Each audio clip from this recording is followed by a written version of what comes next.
someone go from finance to being one of India's most respected visual storytellers?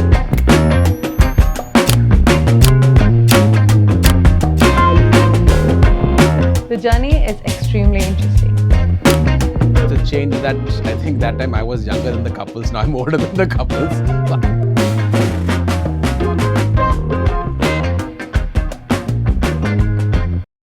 Welcome to What's Missing.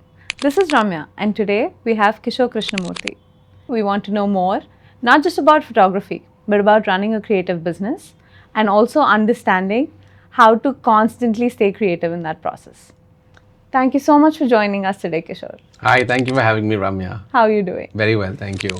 So let's start at the very beginning. Sure. Were you always creative while growing up, or was it something that happened at a later stage of life?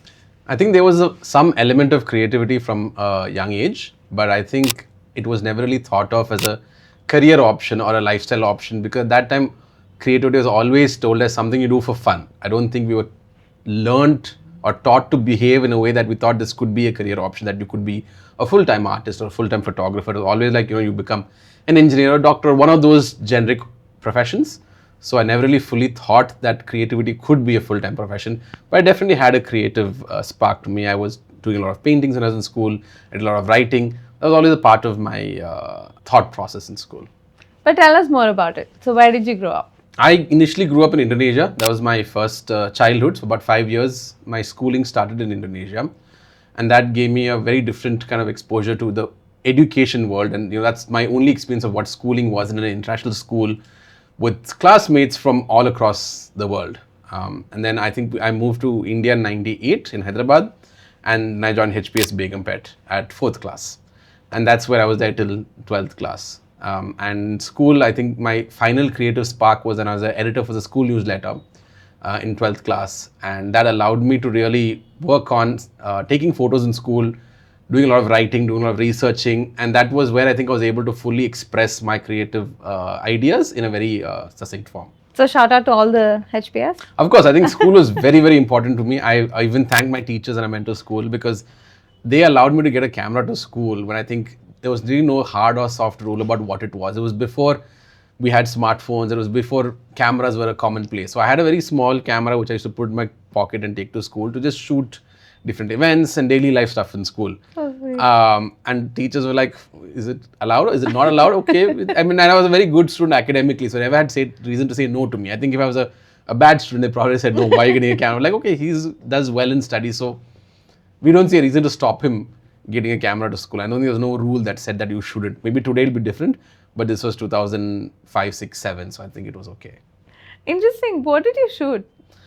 A lot of just photos of like friends and stuff in class, but a lot of stuff like when you do sports, I photographed sports, some events would be in school, which is like your ceremonies and stuff like that. So half the time these photos didn't really go anywhere apart from, just a few photos end up in the newsletter or other places.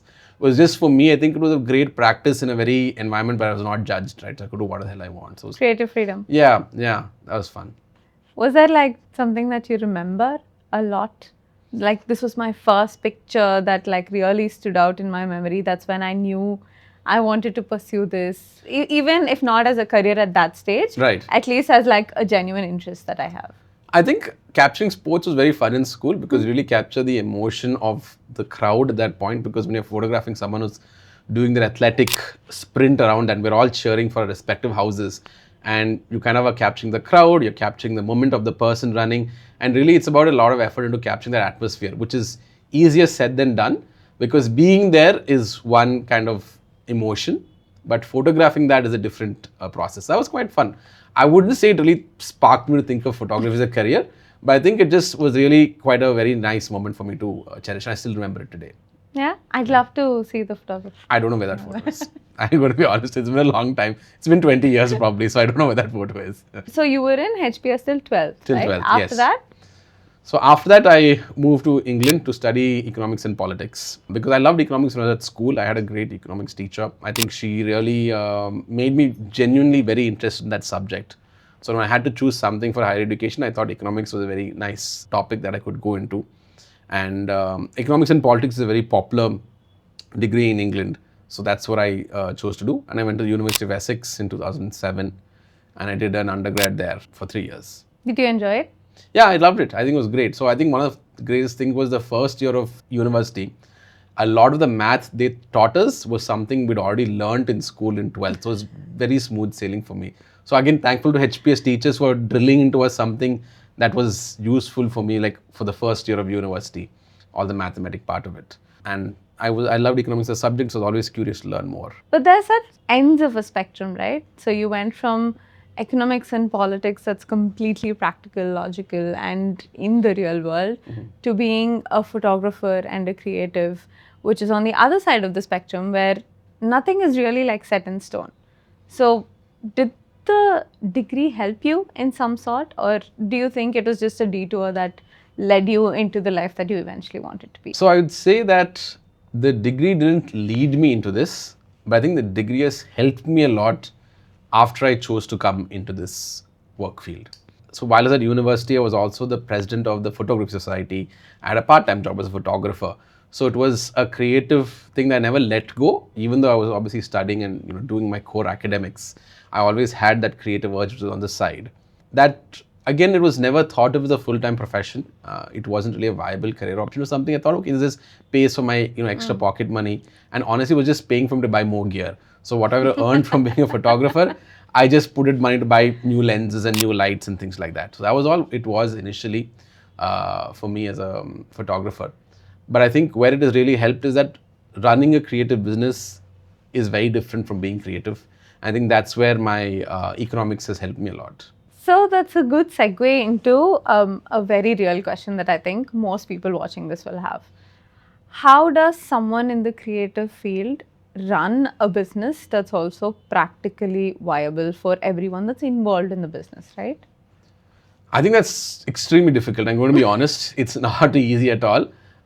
Primarily because the skill sets that normally would warrant you to be a successful creative are almost at polar opposites to the skill sets that would help run a successful business. Explain. Because creativity is, like you said, is more of being spontaneous, and it's a lot of I would say highs and lows. There are periods where you may not even create work, but you're just hunkering down, looking for inspiration, reading, writing, consuming stuff, and then you may have a burst of energy to create content. And I think that's a normal kind of phase you would have. But economics doesn't work that way. You have to pay rent every month, you have to have your responsibilities every month, and therefore you have to kind of align your mindset fitting into the normal month-to-month expectation of revenue and things like that. That's one part. Another part is that creatively, if you're just yourself and you earn a lot of money one day, you can't go and spend it the next day. You have to still plan for another maybe dry month as well, right? Especially for us as wedding photography, it's extremely seasonal business. So you may have 6 months of extremely busy work and another 6 months of no work. So whatever you earn those 6 months has to kind of, help you supplicate through those other 6 months. You can't just go spend it all when it comes through. But by default, that's not the thing you'll want to do. Like you get 1 lakh in your account, you short something, you're like, okay, I'm just going to go and spend this. But the next month you're like, okay, I have to pay EMIs and I have to pay rent. So I think that mindsets are at odds with each other often. Interesting. Before we get into the mindset of running the business, let's talk about why you wanted to start. Like, was it wedding photography? Was it just that you were interested in photography and you were like really taken away by the glam and glitz of the wedding industry? How did that thought come about? So for me, I think it's all about telling stories, and that's something I've been doing from a long time, even at school, even at university. When I had a camera, I always used to look beyond taking one pretty picture, because I think that's quite easy. You can do it by luck, by fluke. Getting one great photograph is most of the time, for most people of the population, is just like, oh, I took a great photograph. But that's a different thing than taking consistently multiple photographs that are also of equal quality, and when combined, tell a story together. That's a different skill set. And I was always drawn towards that because I felt that was where my calling was, to tell a story. And I think this is like a series I did when I was at university also about one of my friends was running for elections, and I documented his part about running for the Students' Union elections. And that could have been done in 2009, but in some way it's also a precursor to the series I did in 2014 when I actually shot a political member of parliament candidate in India. So you can see how that was always there, just in different ways. I was trying to put that storytelling element out there. And I think that is what really took my calling, that I thought the visual medium of photography is a great way that I could tell the stories I wanted to tell. I still like telling a lot of stories through the written medium as well. I do write along with my photographs. I think they both go well with each other. And I think other people tell stories through being an artist, a sculptor, music. Being a storyteller is what I feel is at the core of what I do. You did touch upon a really core point of running the business there, right? Like how it's so different from being a creative. So let's talk a little bit of what's missing in the creator economics. So it's not, like you said, there's multiple aspects to it. So you can be a sculptor, a musician, a storyteller, or a content creator of today, right? If we had to, let's say, talk to someone who is a creative at the age of 18, 19, 20, when they're probably thinking of how to pursue this, what would be a practical advice that you'd like to give them? I think a lot of the time you need to understand where you are coming from, because I think the social media platforms make it look like all of us are equal, and what you project outside could be very different from what you are internally. I always tell many people also who come to try and ask, say, what I do to be a photographer, I say, first of all, ask yourself the question, is your family so financially sorted out that you can go and experiment for 2 to 3 years and see if this works? Or do you have to give money at home on a monthly basis the day you finish your degree? And it's an important question to ask, because everyone's life is different and it's hard to give advice as a blanket without knowing what their particular situation is. But a creative industry by default will take some time to earn revenue, especially if you're going into it with nothing, right? If you go work for another photographer, yes, you'll get paid your salary from day one.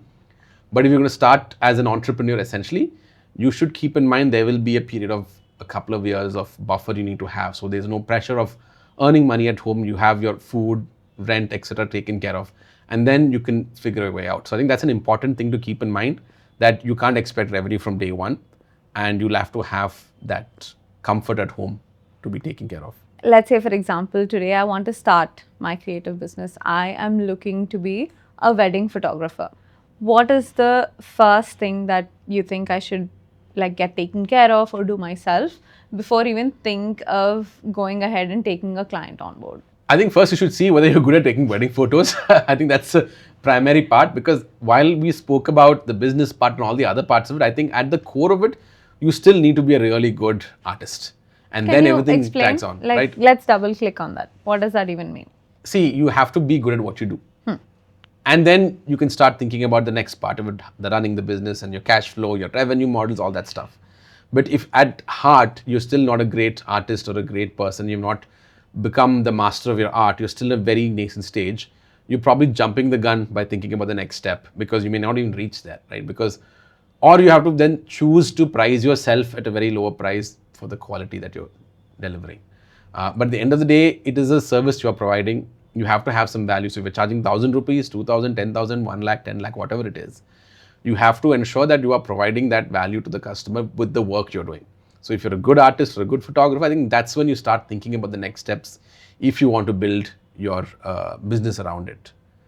But art is so subjective. So let's say, for example, there might be a style of a photographer that may appeal to a certain clientele. Some may like really raw pictures. Some may like heavily edited pictures. There's a huge difference between that.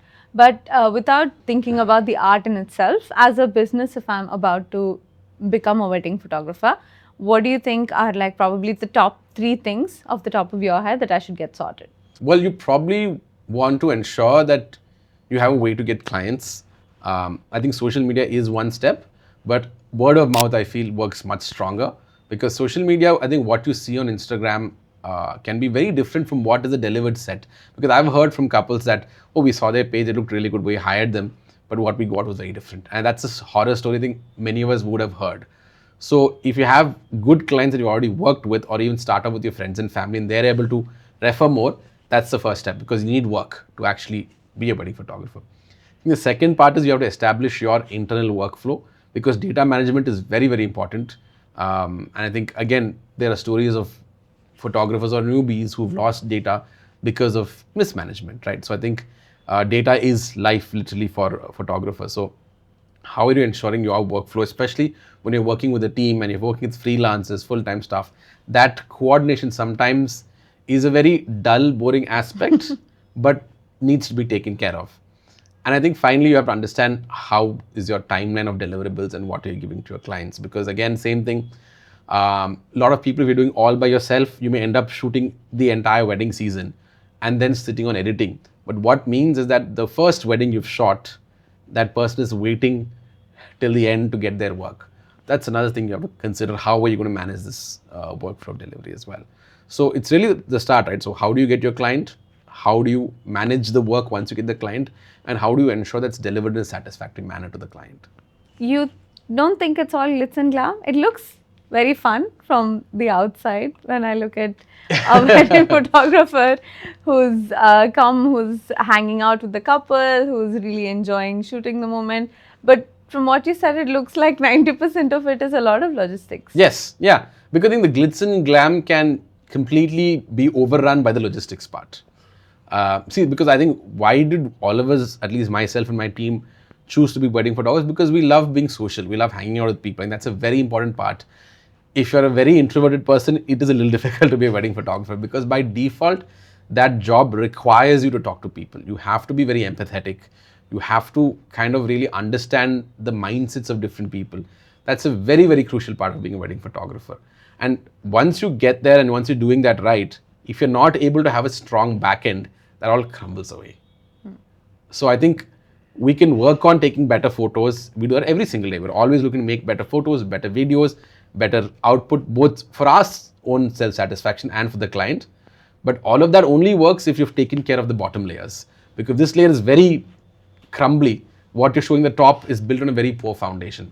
That's why I'd say if you build your foundation strong, then you can grow higher and higher and not worry about this. Otherwise, you're still kind of, you're like a leaning tower of Pisa, wondering where it's going to go. Was that a hard-learned lesson, or was that something that you were prepared for? Like, who mentored you to do that?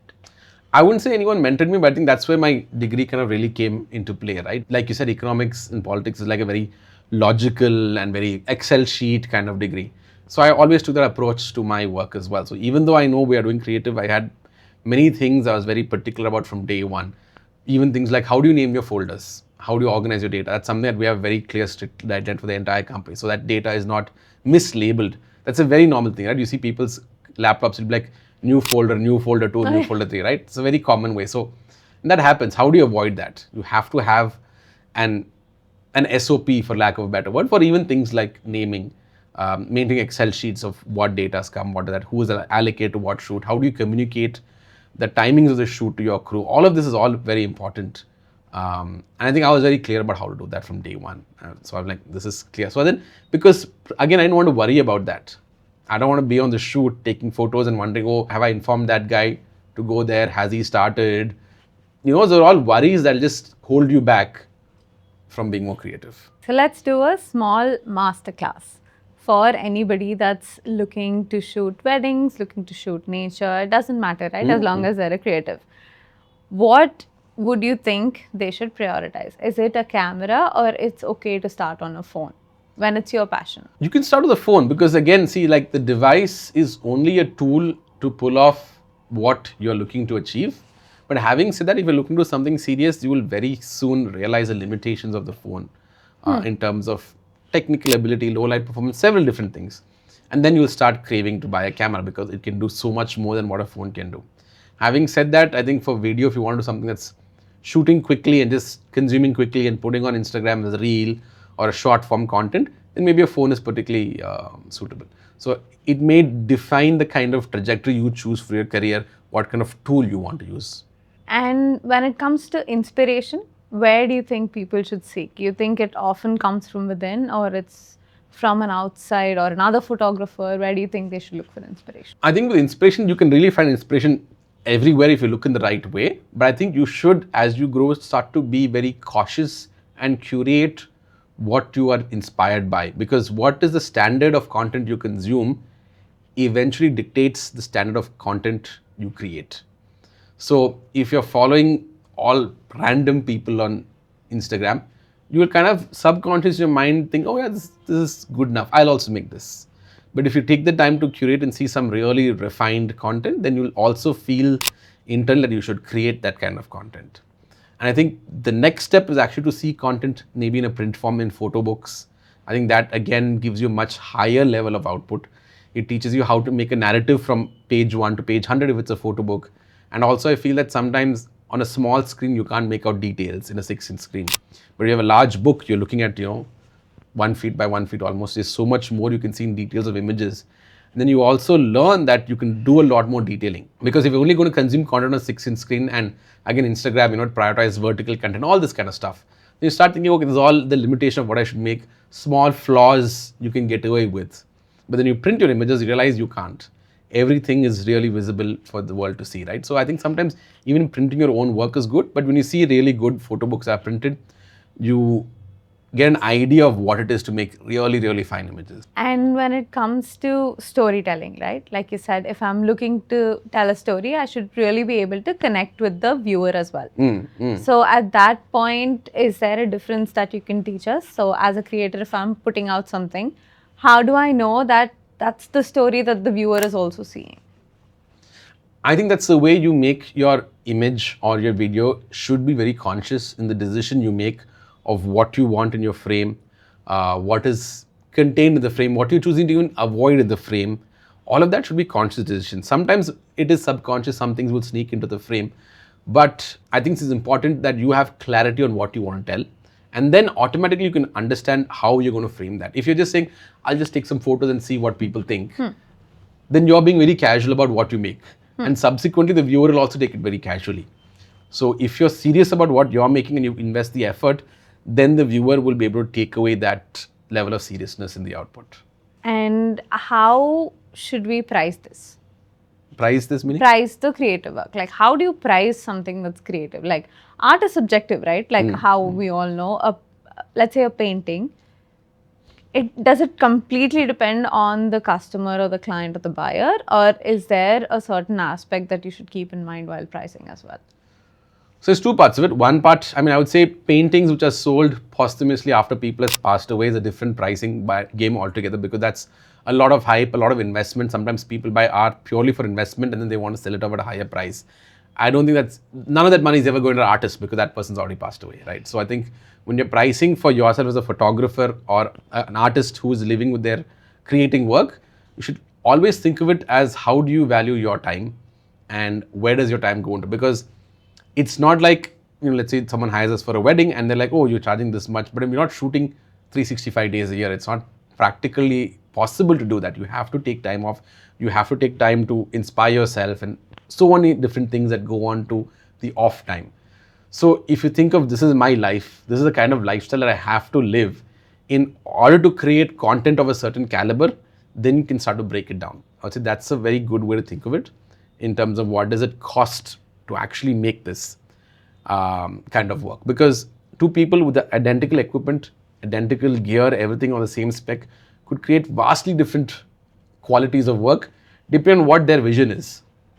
So someone is coming with a very basic vision, he just sees limited kind of inspiration, he'll just create basic work and that may be suitable for him and his charge also will be in that level. But if someone comes with a very different level of inspiration, different level of finesse, different approach, much bigger worldview and brings his vision to that, then he can charge a premium for that.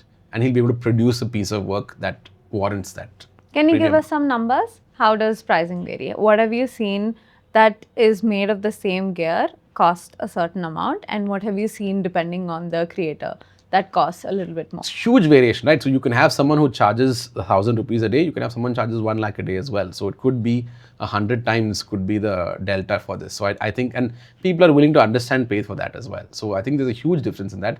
Often the guy who's the lower end of a tier will wonder, how do I get to the other tier? And I think it really is a matter of working and being better at your art. But not everyone is willing to put in the time for that, because it is difficult getting from the bottom tier to level by level. And every tier has its own barriers. Sometimes the barriers are not even in terms of gear. It could be just barrier in terms of the kind of place you could be at. And maybe you don't be. It's, it's a whole... And when it comes to paintings, we're curious. I'm like a complete uneducated person when it comes to paintings. I'm also not an expert in paintings. I would again say that, art also requires vision, same thing, right? So what you choose to paint, how you choose to paint creates your brand language. And then if you connect with a customer who's willing to pay for that, then you establish yourself. But I think finding that takes a lot of time for an artist, just understanding where their style is, and sometimes they may never find it as well, I feel. Because initially artists start by copying, right? That's how any creative person starts. You start by copying someone else. But in that journey of copying, there needs to be a time where you say, this is what I think my style is, and then you just start making more and more in that style. And hopefully that style is what people want. I mean, you can see this in many famous artists' works. If you see even Pablo Picasso's initial self-portraits to the final self-portraits, you can see that visual journey that he has gone through before he found that cubism kind of work he makes. And then when he found that, I think that's what he got his recognition for. You can't really put a shortcut to that journey, right? You have to go through that trials and tribulations. And again, this comes down to another part of it, right? Going through trials and tribulations without earning any money potentially, and before you find your style. So if you're from a family that requires you to support them from day one, you maybe don't have that freedom to spend 10 years discovering your style. I know what I want to do, then I'm going to get paid a lot of money. Do you have that time? Do you have that buffer? Not everyone has that freedom. So, yeah. And for someone with that variance, do you think AI is helpful? Which variance? So let's say, for example, I don't have 10 years to give to this. Yeah. Do you think AI is like a good tool for me to kind of experiment online and give it different aspects and see what's working? Because it's a much cheaper way to do it, right? Or do you think in some sense AI is hindering our creativity as well? There's no shortcut to it, unfortunately. So I think all of us, even I still feel I'm on my journey to find my style as a photographer, be it in documentary or whatever genre I do. Yes, I may have achieved a certain level according to the wider world, but internally I still feel there's so much more to do, and I am having that ups and downs of figuring out that style. And honestly, I think you could constantly go on that, and the timeline for that will differ as per each individual. Some people may find that style within 3-4 years. Some people may find it in 10 years. I think there's no hard or fast rule of how to find that. But I think in this journey, I think artificial intelligence is not really a part of this. This is purely a personal journey. There's one photographer called Saurabh Huda who his series of work was initially just of his mum and his dog, and that was it. It was a very, very personal journey, and I think his discovery of his style, and it's just him doing work at home. His mum was unwell, so he was photographing at her home, and his only companion was his mum and his dog. So that's a very different visual language that he's done, and also I think he had to just photograph them. He was bored. He couldn't do anything, and he had to be at home, right? So he really found out his style through that process of forcing himself to photograph the same things over the course of a certain amount of time, and then he brought that visual language out into the street, different parts of this country, and then did something interesting. But that was a very personal journey that he has gone through. Now, for another photographer, it would be a very different way that they find their style as well. But it's not. It won't be accelerated by artificial intelligence. So if we cannot use it in the journey of figuring it out, where do you think AI could be useful in the journey of a photographer? So there's two parts of it. One part of it is a software where an AI can help you do some kind of batch work in a faster time. Instead of repetitive manual tasks, it can help you shrinken that time. So let's say if you could edit, say, 10 photos in 10 minutes, maybe with AI you can edit 20, 30 photos. That's one part of it. Another part of AI also helps in terms of things like sometimes there's some interruption in the backdrop which you would not have noticed while taking the photograph and you want to remove. Historically, we did use things like the clone tool and the heal tool in Photoshop. But now with AI, there's a little bit more expanded way you can clear out the frame and achieve a little bit more of a vision through it in a visual sense. Sometimes you want to expand the height of the image, especially these days, if we shoot a horizontal photo and you want to post it on Instagram, you have to extend the top of it. AI helps you extend the top and bottom a little bit. So that is a tool I think is very helpful. That's in terms of like a software, right? Then in terms of ideation and planning, that's another part of it. So let's say you're going to a new place, you have no clue what to shoot or how to even approach that. There it could be again as an assistant to help you that. I think I would have historically done a lot more research, go to Wiki, Voyage, Lonely Planet, read a lot of articles, and maybe AI can summarize that for me so I can make a faster decision if I should go and shoot over here or not in that way.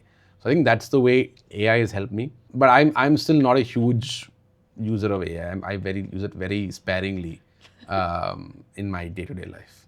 But like the use cases you said could be the more practical the software aspects part of, of how you could use it. Yeah. Vast variety of events that happen, right? Like not everything is required to be shot by a professional photographer. So let's say, for example, I'm having a housewarming ceremony or something. I would much rather shoot it on my phone or a friend's phone or someone come in and cover that. Do you see that often? And like, do you think that's an okay practice to have as well? I mean, yes, I definitely see that happening for smaller events, like maybe the first birthday party is very big, the fourth, fifth, they're just doing it at home. I think that's perfectly fine. I would just say that one part that people probably aren't cognizant about is how that photos are stored in the long run. Because when you're a professional photographer, we'll shoot, maybe you take an album and those photos become physically printed, which stands the test of time. With digital photos, unless they're thoughtfully backed up, you're going to lose those at some point. So I've heard stories from friends of mine who photographed maybe some small event at home, and either they haven't backed up on the cloud properly, and it's been on the phone, and you've changed phones. We change phones every X number of years, and then that phone's gone, the battery is dead, you don't have the cable for that phone anymore, and eventually those photos are gone forever. And that photos, again, the meaning of that photos could have been more because that could have been the only time XYZ attended a family event for whatever reasons. The last time we were all together. And sometimes these things happen so quickly, right? I mean, I remember there was one very casual event at my father's hometown where I took a photo of my father and his 4 brothers on my camera. Just randomly I said, hey, you guys are here, just take a photo. And over the years, that photos become more precious because one by one, they've passed away, right? So then that becomes a very, very important moment now. And that photo importance has only, become more and more important over the years, which at that point, I don't think I even felt that. It was a very casual image. So I think that's why I feel that the documentation of the moment is as important as the preservation of the digital file or the printed photograph, because you never know what's going to happen. Okay, so let's talk weddings. Okay. You've been a wedding photographer for how long now? So since 2012, that's the first wedding we shot. So it's about 14 years. 14 years, yeah. That's a long journey. It's a long time, yeah. So do you remember your first wedding? Oh, of course, we remember first wedding, right? You never forget that. So yeah, I do remember the first wedding. What was the experience like? So first wedding we shot was actually referred to by a friend of mine, and there was already a photographer there. So I was just piggyback and taking some photos for fun. And I think one of the photos that I shot of the bride dancing in the Sangeet, she was wearing a Sabyasachi lehenga. It was a beautiful shot. And then that got featured on Sabyasachi's page. And that's how really, the initial kind of trickle down happened. And then I think the family and her friends loved the photos I took more than what the official photographer took. And they started to hire me for their other events. So did it come all at once, or were you prepared for the influx that was coming in at that point? It didn't come all at once for sure. It was always like a trickle down thing. But then once you did that first one, did a great job, people want to hire you for more. So I think we were prepared for it. I think it was fine. It was good. And today, when you talk to clients, do you see a huge difference between, let's say, for example, people 10 years ago to today? How do you think priorities have shifted? The change is that I think that time I was younger than the couples. Now I'm older than the couples. So I have grown older in that time of 14 years. And then also I feel that there is a difference in the level of creative freedom that I'm allowed to have, because they have a lot more value what Kishor can do now. They're like, okay, you do your thing. So they leave that to me all the time. So that's a lot more way we can do what we want. In terms of what clients want, I think the core of the clients who come to us still want what we do best, which is great candid photos. And I think we do that very well. And I think why particularly is because I always tell my team, and I've always told everyone who works with me, that you are a photographer, but in some way you're also a psychologist. You have to understand the family, you have to understand the couple, and put yourself in their shoes and understand what kind of moments could elicit what kind of expressions and emotions, and we're ready to capture that. So I think that at the core of what we do has always been what we've succeeded at and what people come back to us for as well. Apart from that, I think people definitely want a faster turnaround for content which they like to post on Instagram and social media. I think we've also kind of tweaked our workflow to give something to people within the first 24 to 48 hours so that they can have something that they can put immediately. Because I also feel if you've spent a lot of money to hire a photographer, but the first photo you're putting out is like a phone photo, it doesn't really make sense, right? Like you say, let's say you got engaged and you're announcing your engagement and just a photo of your hand with the phone. I think you could do much better if you put like a really nice, well-made photograph. It creates a lot of more impact.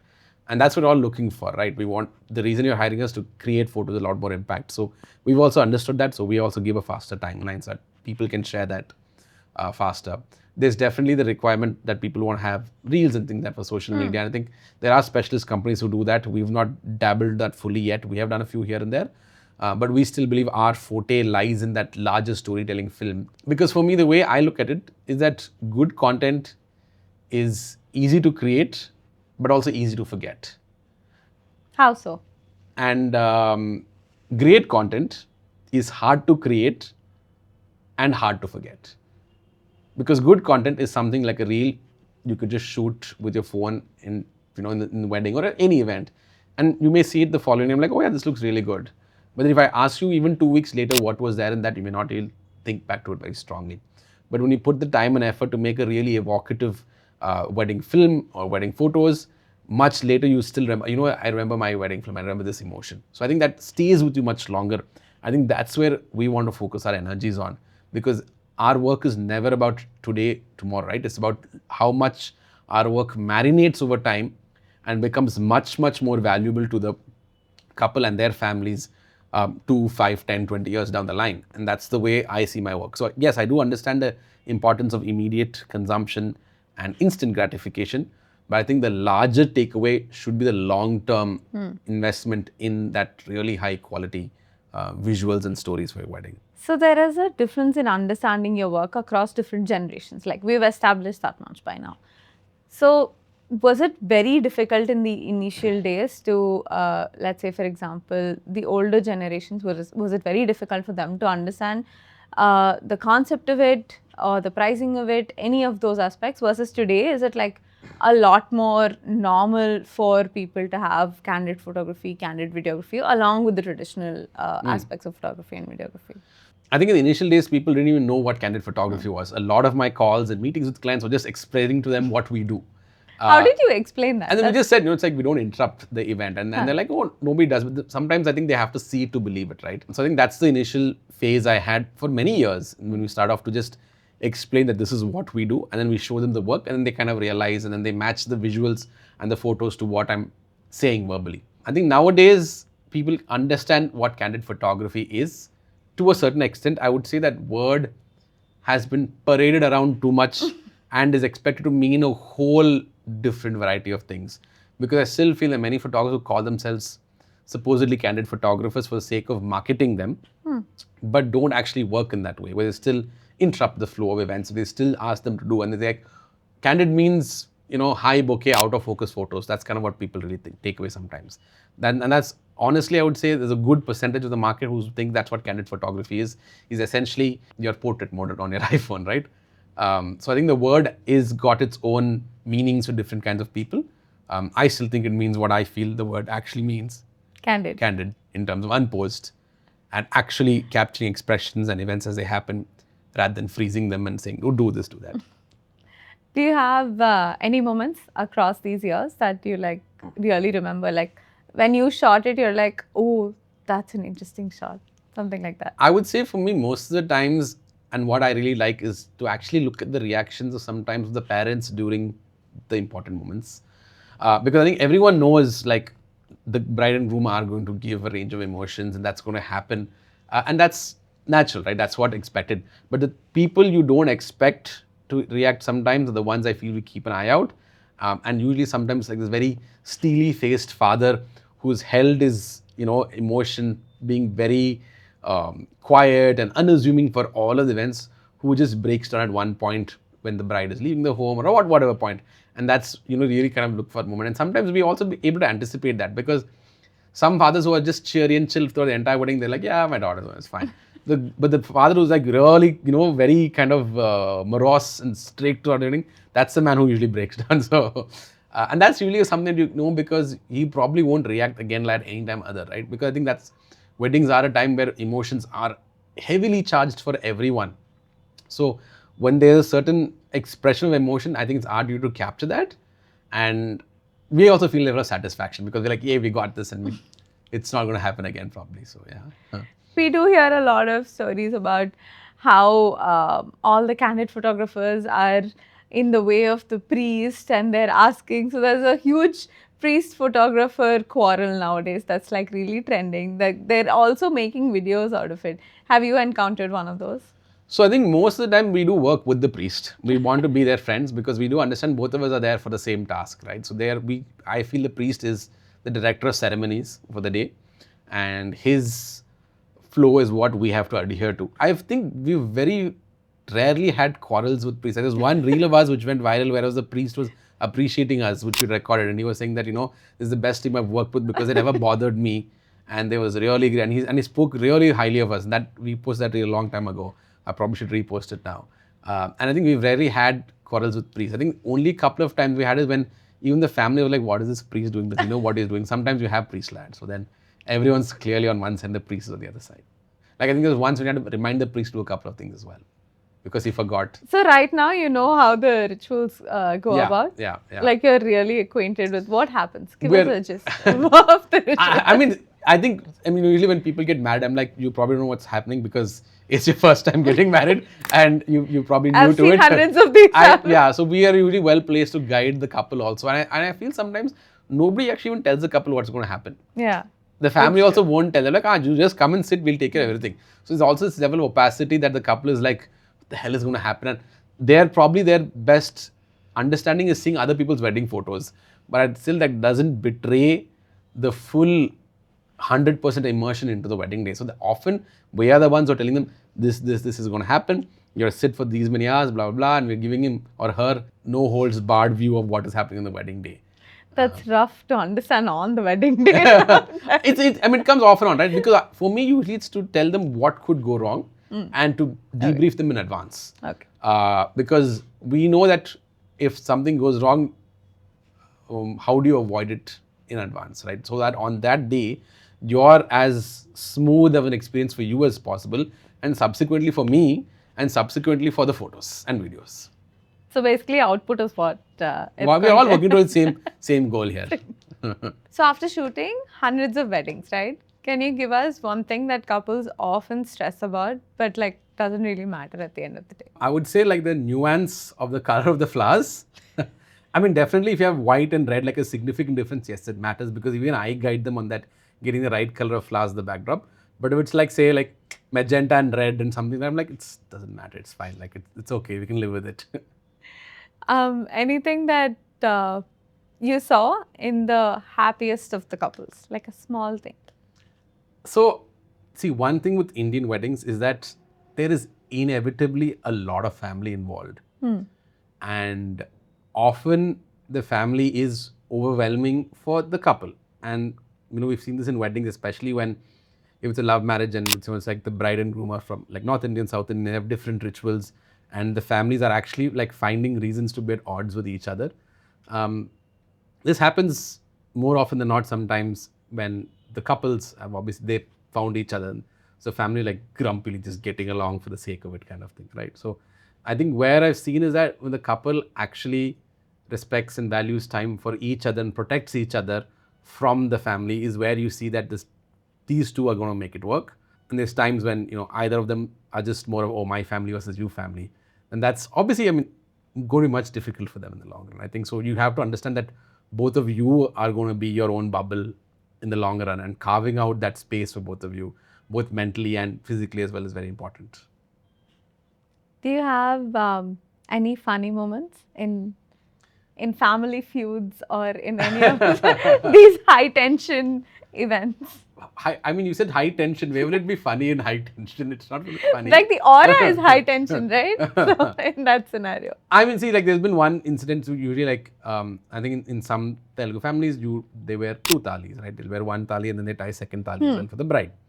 And I think one thali is bought by the groom side, the other is bought by the bride side. Right. And this was a North Indian, South Indian wedding. But anyway, one side bought both the thalis because like, okay, they don't know that you have to buy two thalis. They bought both. But then they also bought one. There's three thalis.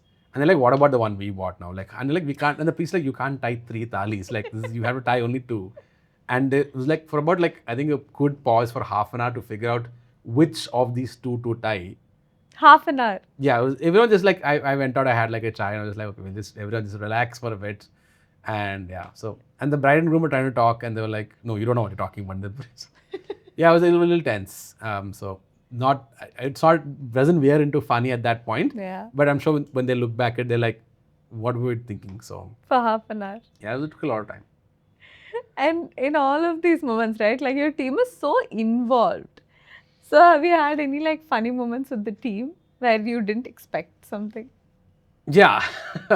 So see, I think I told you earlier, right? So how we almost take up the role of like a psychologist where we embed ourselves into the family, especially if we're shooting with the family for 3-4 days.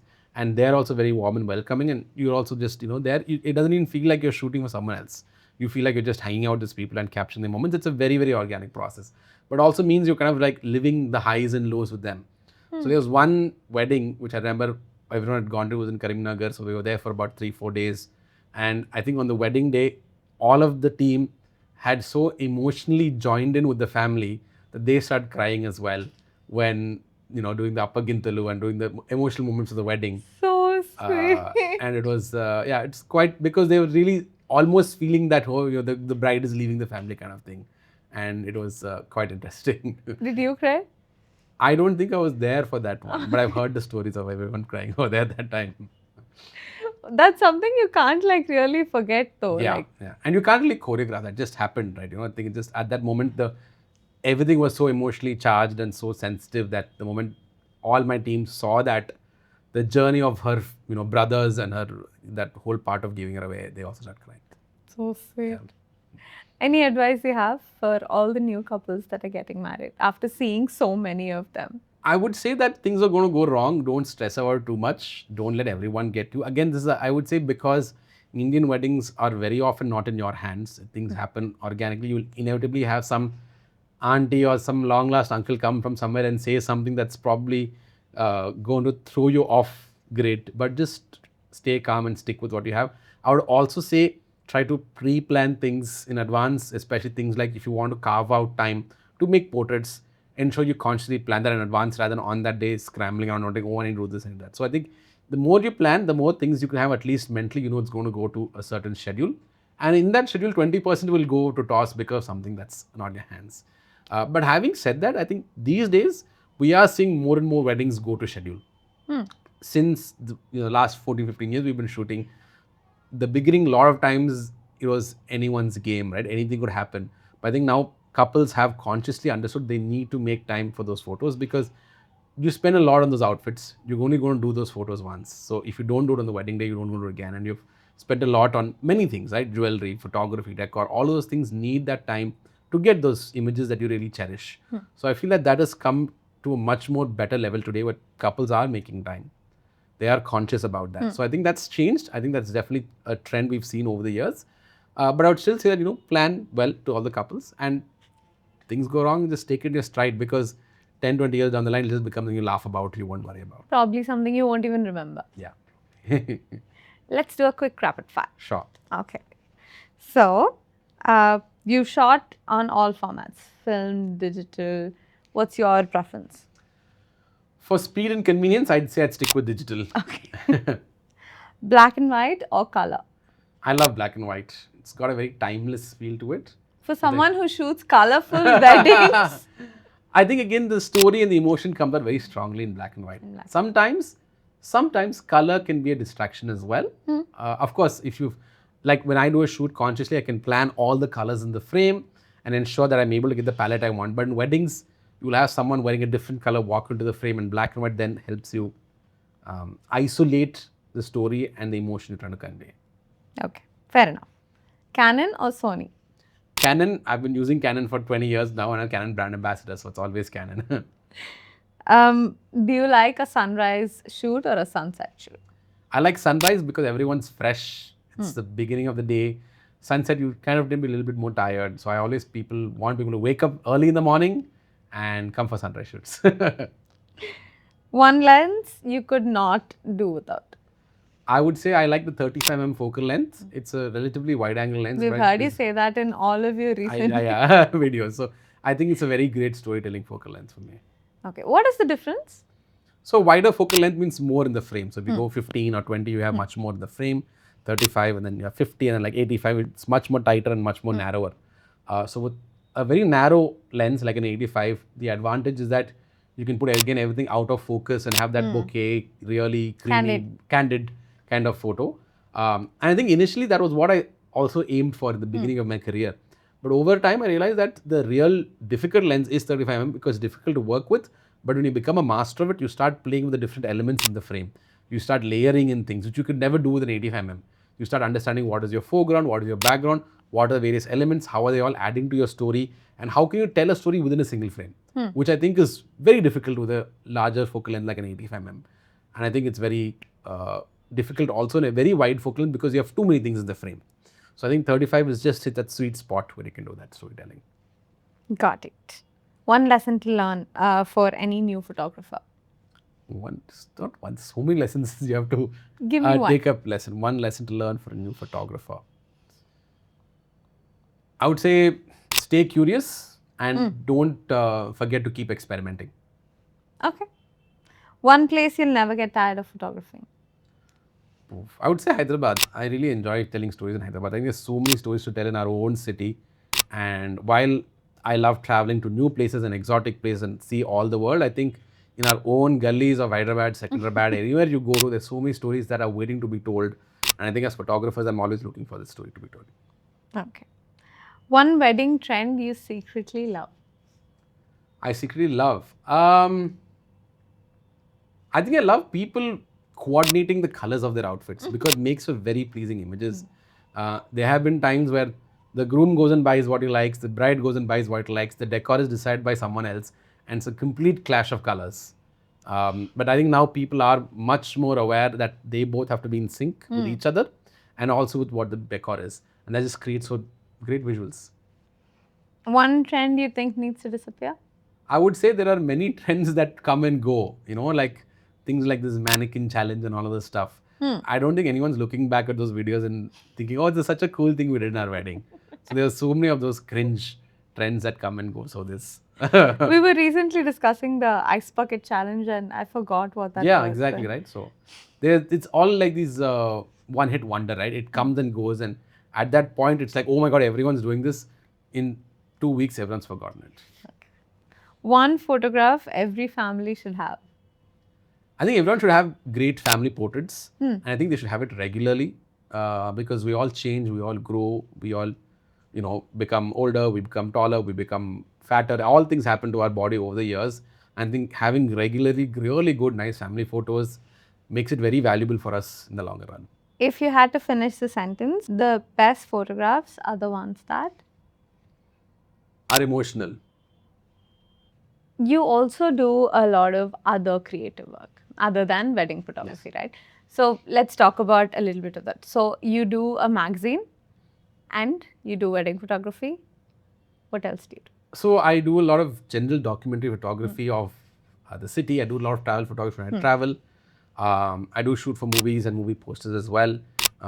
We also do a lot of corporate work for industries and factories and other stuff as well. So I would broadly say in terms of commercial work, a lot of our commercial work will end up being weddings, corporates and movies. This is where I would say we do a lot of our bread and butter. So different kinds of corporate work. It could be corporate films, it could be headshots, different kind of things. And with movies, it's always photos for movie posters or sometimes photos on sets as well. But again, with the idea that's going to be used in a movie poster.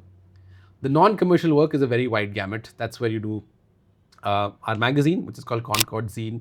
We do a lot of different interesting stories in the print format.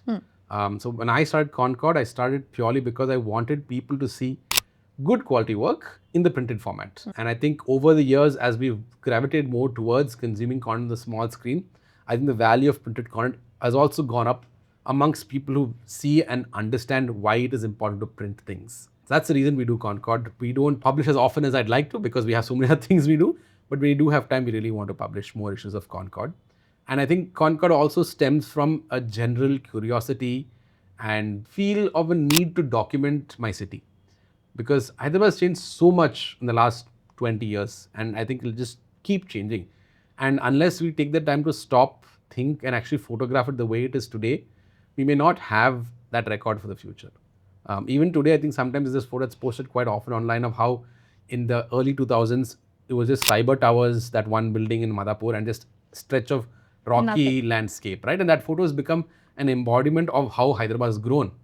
So, but do we have something like today for the future? We don't know, right? So sometimes you may not even know which photo you're taking when it's going to come through. But I feel you should do that. And I think as a photographer, I feel like that's my duty and responsibility. And I have to ask, as a woman in a creative field, I don't think there's equal opportunity. But do you think that's like a real difference? Or do you think that's just because just women in general are relatively late to enter the economics? I know there is definitely a real difference. I think there's a difference also, at least in the event industry. I think because of the hours involved and the places that are involved. So I think that is a bit of reflection on the wider societal mechanism, right? So because when we go to shoot weddings, we may go in the night and come back at 3 in the morning. With boys and men, people are okay to go. But with a girl, they're like, oh, why do you want to go? It's so late.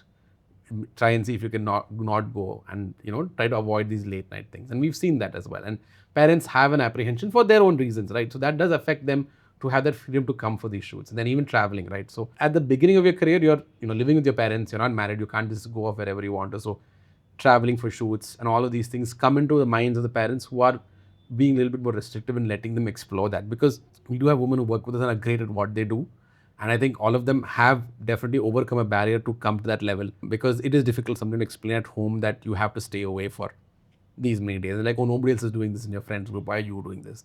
And these are practical questions they ask, right? So that's a difficulty for them as well. Like I think in an office job, it's very comfortable because you have your 9 to 5, whatever hours you have, and it's very defined in terms of your commute, your timings, your responsibility, and the way you come back home. With the event industry, it's every day is a new day. It's photography, right? So sometimes you have to get up at 4 in the morning and be at the venue for sunrise. That creates a lot of difficulty as well in terms of how your mobility, you have to be able to find a way to get to that place. So I would say that there's definitely underrepresentation, and it is a larger representation of what are the societal issues that are reflecting in our industry, because this is actually a very difficult industry to work in. If you like a routine, I would say don't come into this industry, because it's very non-routine based kind of thing. Suppose again, let's say you've gotten married, and then if you have kids and all, then that becomes a different perspective if you have to send them to. And if you're living with in-laws, then it's a different thing. But if you're all a couple by themselves, sometimes the responsibility comes to them, and they don't have that same time with these very out of the way bizarre timelines. So that impact is there. So I think the timings, the work conditions, the working hours, the locations are always not very conducive. There are times, there are even small things like washrooms are not always available everywhere we go to. And that's a difficulty as well. So there's so many different smaller problems which I feel are compounded in this event industry sometimes. Like everything you've said sounds like a really big problem right now. Yeah. Like you have to fix mobility, you have to fix cleanliness, hygiene, general safety of the society. Those are all problems we can only address as a society. Yeah. Anything that we can do as a creative group that can probably bridge that gap a little bit, if it can make it a little easier. Yeah, for sure. Yeah. The hindrance is not the creative, the hindrance is logistics. Yeah. I think things like washrooms are sorted out much more now. Yeah. Most venues do have good washrooms. But having said that, like we as a team come together, right? So when there's transport difficulty, like I will take in my car, someone will all offer to help that person to ensure at least as much as possible, we can minimize that difficulty for their home. And as a team, we can help.